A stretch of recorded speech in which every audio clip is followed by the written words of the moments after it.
Hello everyone, आप सभी का स्वागत है हमारे चैनल स्टडी सूचना में। तो आज इस वीडियो में हम क्लास 10वीं का सामाजिक विज्ञान लोकतांत्रिक जो दूसरा अध्याय है संघवाद, उस चैप्टर पर हम बात करेंगे। तो आपसे एक रिक्वेस्ट है, अगर आपने हमारे चैनल को सब्सक्राइब नहीं किया है तो आप चैनल को सब्सक्राइब जरूर कर लीजिएगा। चलिए वीडियो स्टार्ट करते हैं। सबसे पहले बात करेंगे संघवाद होता क्या है। ठीक है, संघवाद लोकतांत्रिक में हमने फर्स्ट चैप्टर में सत्य की साझेदारी पढ़ चुके थे। आज जो दूसरा चैप्टर है संघवाद, उस पर बात करेंगे। ठीक है, तो आप जो है बुक्स उठा लीजिए और वहाँ पढ़ना चालू कर दीजिए। ठीक है, पहले हम थोड़ी सी परिचय देख लेते हैं कि संघवाद के लिए क्या क्या है। ठीक है, संघवाद क्या होता है, थोड़ा सा परिचय देख लेते हैं। पिछले अध्याय में हमने गौर किया था कि शासन के विभिन्न स्तरों के बीच सत्य का ऊर्ध्वाधर बंटवारा आधुनिक लोकतंत्र या सत्य की साझेदारी का एक आम रूप है। ठीक है, यानी जो है, जो पिछले अध्याय हमने पढ़ा था कि जो शासन का जो स्तर है वो उनके बीच का जो बंटवारा जो है लोकतांत्रिक सत्य की साझेदारी का ही रूप है। ठीक है, यानी संघवाद के बारे में। ठीक है, देखिए इस अध्याय में इस अध्याय में हम सत्य के बंटवारे के रूप के इसी स्वरूप का विचार करेंगे। इसके आमतौर पर संघवाद कहा जाता है। यानी जो सत्य की जो साझेदारी है, यानी जो बंटवारा है, उसी को हम क्या कहेंगे, आमतौर पर इसको संघवाद कहेंगे। क्या कहेंगे? संघवाद कहेंगे। आप याद रखेंगे कि जो सत्य की जो हम इस अध्ययन से कह सकते हैं कि जो सत्ता का जो बंटवारा है, इसी विचार स्वरूप का विचारों को क्या कहेंगे, हम संघवाद कह सकते हैं। ठीक है, इससे एक ही लोकतांत्रिक व्यवस्था के अंदर अलग अलग इलाकों के साथ रहना चलना संभव हो पाता है। अध्याय से शेष हिस्से में भाग के संघवाद सिद्धांत और व्यवहार को समझने की कोशिश की गई है। सही संघीय ढांचा से संबंधित संवैधानिक प्रावधानों पर चर्चा के बाद इस अध्याय में संघवाद मजबूत करने वाली नीति और राजनीतिक विश्लेषण किया गया है। अध्याय के आखिरी में हम भारतीय संघवाद में नए तथा तीसरे यानी स्थानीय शासन पर चर्चा करेंगे। ठीक है, तो आई होप कि संघवाद आपको समझ होगा। पहले बात करें कि यहाँ फिर एक बार कि संघवाद है क्या, वास्तव में है संघवाद जो है क्या। ठीक है, संघवाद क्या है कि आइए हम एक बार पिछले अध्याय में दिए गए बेल्जियम और श्रीलंका के अंतर पर गौर करें। ठीक है, यानी जो हमने पिछले अध्याय में बेल्जियम और श्रीलंका के उन पर गौर किए थे, अध्ययन किए थे। तो अब आपको याद होगा कि बेल्जियम की जो संविधान है, बेल्जियम के संविधान में जो प्रमुख बदलाव किए गए उनमें केंद्रीय सरकार की शक्तियां कमी करना भी एक था और ये अधिकार प्रांतीय सरकारों को दिए गए थे। बेल्जियम में उससे पहले ही प्रांतीय सरकारें थी, तब उनकी भूमिका थी कि अपने अधिकार थे, पर ये अधिकार उनके केंद्रों द्वारा किए गए थे और उन्हें केंद्रीय सरकार वापस ले सकती थी। ठीक है, सन 1993 में कुछ बदलाव हुए और प्रांत सरकारों के बीच संवैधानिक अधिकार दिए गए। इन अधिकारों के लिए प्रांतीय सरकार अब केंद्र पर निर्भर नहीं रही। ठीक है, इसी प्रकार बेल्जियम एकात्मक शासन की जगह संघीय शासन प्रणाली अपना ली। ठीक है, यानी जो बेल्जियम की जो शासन है वो एकात्मक शासन की जगह संघीय शासन प्रणाली अपनाई गई। ठीक है, वही बात करें श्रीलंका की व्यवहारिक रूप से अभी भी एकात्मक शासन व्यवस्था है, लेकिन जिसमें केंद्रीय सरकार के पास सारे अधिकार हैं। ठीक है, श्रीलंका के तमिल नेता चाहते हैं कि देश के सच्चे अर्थ और संघीय शासन व्यवस्था काम हो, लेकिन संघीय शासन व्यवस्था का सर्वोच्च सत्ता केंद्र प्राधिकार उसकी विभिन्न आनुवंशिक इकाइयों के बीच बट जाती है। आमतौर पर संघीय व्यवस्था में दो स्तर पर सरकारें होती हैं। ठीक है, संघीय स्तर पर दो तरह की सरकारें होती हैं। इसमें से एक सरकार पूरे देश के लिए होता है, जिसमें राष्ट्रीय महत्व के विषय होते हैं, जिससे फिर भी राज्य प्रांतों स्तरों की सरकारें होती हैं।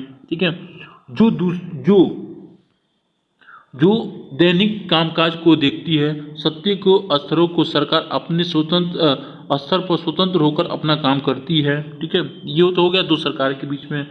इसका अर्थ है कि संघीय शासन व्यवस्था एकात्मक शासन व्यवस्था से ठीक उल्टा है। ठीक है, ठीक उल्टा है।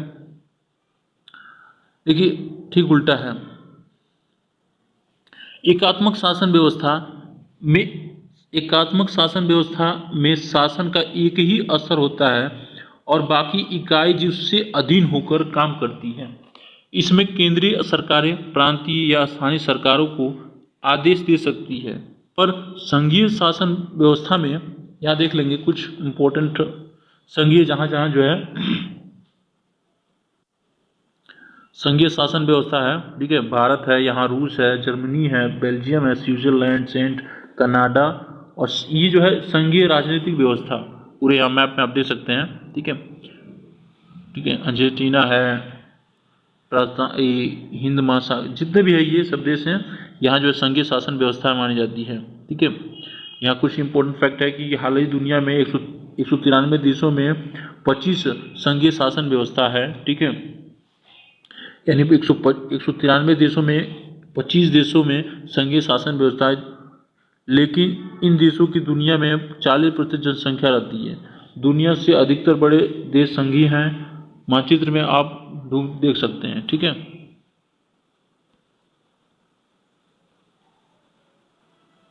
चलिए आगे पढ़ते हैं हम। देखिए केंद्रीय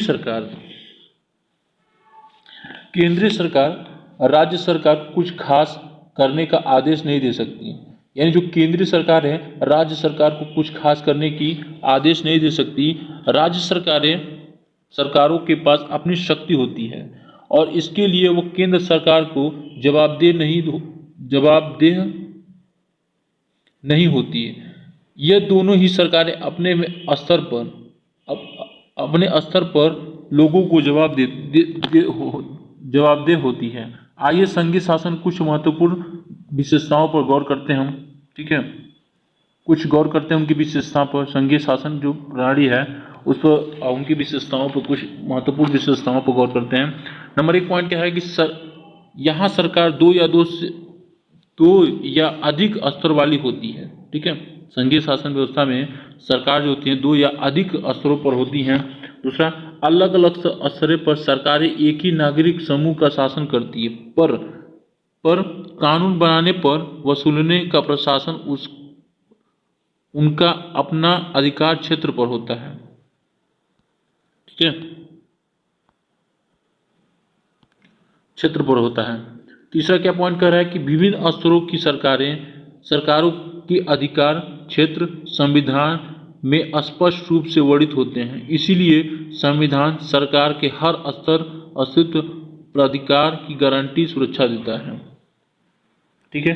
4 पॉइंट क्या है कि संविधान में मौलिक प्रावधानों को किसी एक स्तर पर सरकार अकेले नहीं बदल सकती, लेकिन ऐसे बदलाव 2 स्तर सरकारों की सहमति से हो सकती है, ठीक है। 5वां पॉइंट क्या है कि अदालतों को संविधान और विभिन्न स्तरों की सरकारों के अधिकार की सरकारों के अधिकारों की व्याख्या करने का अधिकार है।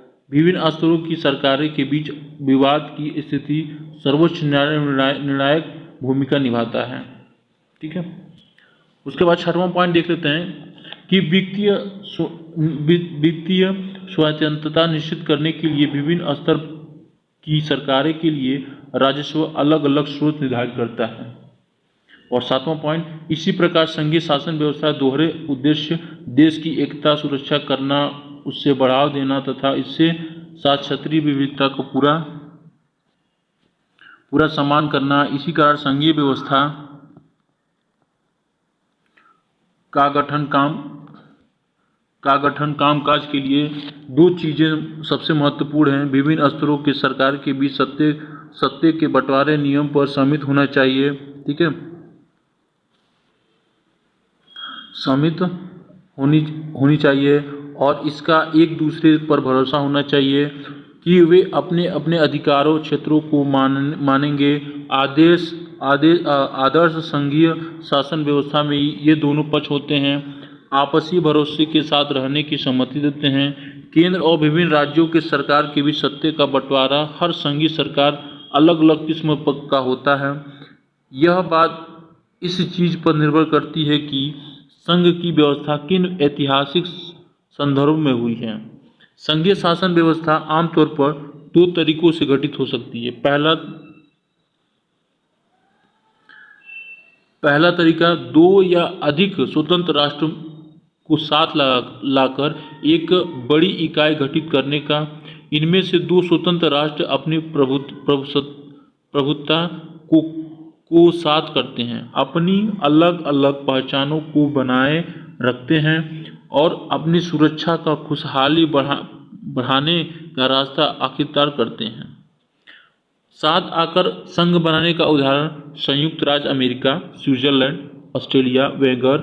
इस तरह के संघीय शासन वाले मुल्क में आमतौर पर प्रांत समान अधिकार होता है, वे केंद्र से बढ़कर ज्यादा ताकतवर होते हैं। देखिए, संघीय शासन व्यवस्था का गठन दूसरा तरीका है बड़े देश का अपने आंतरिक विविधताओं को ध्यान में रखने हुए राज्य का गठन करना और फिर राज्य की राष्ट्रीय सरकार के बीच सत्ता का बंटवारा कर देना। भारत, बेल्जियम, स्पेन आज इसके उदाहरण हैं। ठीक है, इसी दूसरी श्रेणी में व्यवस्था में राज्यों के बक्सर केंद्र द्वारा राज्य ताकतवर हुआ करती है। अस्कर देखेंगे कि इस व्यवस्था में विभिन्न राज्यों को समान अधिकार दिए गए जाते हैं, पर विशेष स्थिति में किसी भी प्रांत को विशेष अधिकार दिए जाते हैं। ठीक है, देख लेते हैं यहाँ कुछ भारत में संघीय जो शासन व्यवस्था है वो क्या क्या है। कि भारत में जो संघीय शासन व्यवस्था है, ठीक है, भारत में जो संघीय शासन व्यवस्था है, देखिए हमने पहले देखा कि बेल्जियम और श्रीलंका जैसे छोटे से देश में भी यह विविधता को संभालने की बड़ी मुसीबत आती थी। ठीक है, सोचिए भारत जैसे विशाल मुल्क में यह काम कितना मुश्किल होगा, जहां बहुत सी भाषाएं, धर्मों, क्षेत्रों लोग रहते हैं। हमें देश के सत्ते की साझेदारी की क्या अवस्था है। ठीक है, अब देखिए अब क्या होता है कि जो सत्ते की जो साझेदारी हो रहा था, अब देखेंगे कि बेल्जियम और श्रीलंका में वहाँ बहुत मुश्किल हो रही थी कि सत्ते की साझेदारी करना। वहीं अगर भारत जैसे विशाल क्षेत्र वाले में जिसमें लोग रहते हैं वहाँ कितना मुश्किल होगा। देखिए संविधान से शुरुआत करें तो एक ही खुद दुखद रक्त विभाजन के बाद भारत आज़ाद हुआ। आज़ादी के कुछ समय बाद ही अनेक स्वतंत्र रजवाड़े भारत में विलीन हो गए। ठीक है, भारतीय संविधान ने भारत को राज्यों का संघ घोषित किया। इसमें संघ शब्द नहीं आता। ठीक है, भारत का गठन संघीय शासन व्यवस्था के सिद्धांत पर हुआ है। आइए हम ऊपर संघीय शासन जिन 7 विशेषताओं को जिक्र किया था उन्हें फिर देख लेते हैं। हम देखते हैं कि सभी भारतीय संविधान विभिन्न प्रावधानों पर लागू होती है। संविधान में मौलिक रूप से 2 स्तरीय शासन व्यवस्था का प्रावधान किया गया है। एक संघ सरकार जिसमें हम केंद्र सरकार कहते हैं, और राज्य सरकार दूसरा जो है राज्य सरकार, और केंद्र सरकार जो पूरे भारतीय का प्रतिनिधित्व करता था। बाद में पंचायतों, नगरपालिका के रूप में संघीय शासन का तीसरा स्तर भी जोड़ा गया। किसी भी संघीय शासन की तरह यहाँ भी तीसरा स्तर शासन व्यवस्था में अपने अलग अलग अधिकार क्षेत्र संविधान स्पष्ट रूप से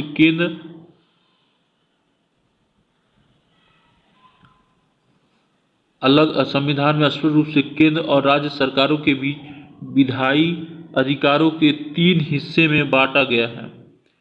3 सूचियां इस प्रकार है। एक संघीय सूची जिसमें प्रतिरक्षा, विदेश मामले, बैंकिंग, संचार, मुद्रा जैसी महत्व विशेषताएं हैं। ठीक है, पूरे देश में बात करें, देखिए 3 सूचियां बांटी गई। एक संघीय सूची, पहला संघीय सूची में क्या कहता है कि प्रतिरक्षा, विदेश मामले, बैंकिंग, संचार, मुद्रा जैसे राष्ट्रीय महत्व विषय हैं। पूरे देश के लिए इन मामलों में एक तरह की नीतियां जरूरी है कि इसी कारण इन विषयों पर संघीय सूची में डाला गया है। ठीक है, दूसरा जो है राज्य सूची। ठीक है, 3 सूचियां हैं, एक जो है संघीय सूची, ठीक है, एक और दूसरा जो है राज्य सूची, और तीसरा जो है समवर्तीय सूची, ठीक है, कॉन्करेंट लिस्ट बोल सकते हैं इसको। देख लेते हैं कि जो राज्य सूची में क्या क्या आते हैं। जो राज्य सूची में जैसे सरकारें में पुलिस, व्यापार, वाणिज्य, कृषि, सिंचाई, प्रांतीय, स्थानीय महत्व के विषय हैं, ठीक है। इसमें जो है पुलिस आता है, व्यापार, वाणिज्य, कृषि, ये हो गया राज्य सूची में। देखिए समवर्ती सूची की बात करें, समवर्ती सूची में शिक्षा, वन, मजदूर, संघ विवाह, गोद लेना तथा उत्तराधिकारी जैसे विषय मामले आते हैं, ठीक है।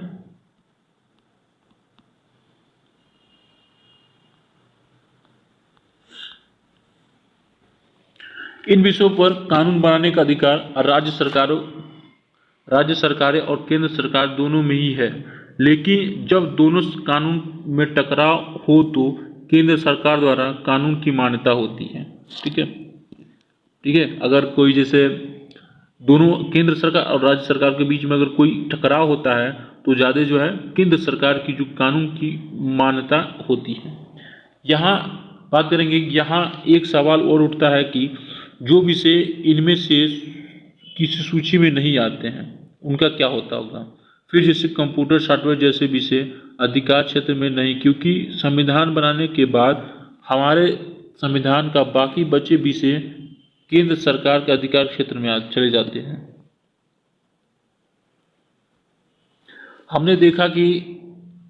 हमने ऊपर देखा कि सबको साथ लेकर चलने की नीति मानकर बनी अधिकतर बड़ी संघीय शासन में साथी इकाई को बराबर अधिकार नहीं मिलते हैं। भारतीय संघ के सारे राज्यों को बराबर अधिकार नहीं मिलते हैं, परंतु राज्यों को विशेष दर्जा प्राप्त हुआ है, जैसे असम, नागालैंड, ठीक है, नागालैंड, अरुणाचल प्रदेश, मिजोरम, और विशेष सामाजिक ऐतिहासिक परिस्थितियों के कारण भारत के संविधान में कुछ प्रावधान अनुच्छेद 371 के तहत विशेष शक्तियां का लाभ उठाते हुए विशेष शक्ति स्वदेशी लोग, उनकी संस्कृति और सरकारी सेवाओं को अधिमान्य रोजगार, भूमि का अधिकार सर्वोच्च संबंध में रूप से उपयोगी है। भारतीय संघ की इकाइयों को बहुत कम अधिकार, जैसे वैसे छोटे इलाके बात करें तो जो अपना आकार के चलते स्वतंत्र प्रांत नहीं बन सके, इन्हें किसी मौजूदा प्रांत को विलीन करना ही संभव नहीं है, जैसे चंडीगढ़,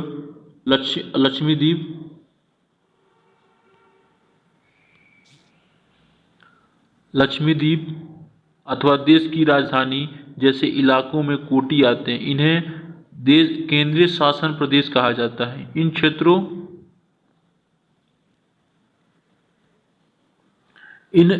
क्षेत्रों को राज्यों वाले अधिकतर नहीं, इन इलाकों में शासन चलाने के विशेष अधिकार प्राप्त हैं, ठीक है।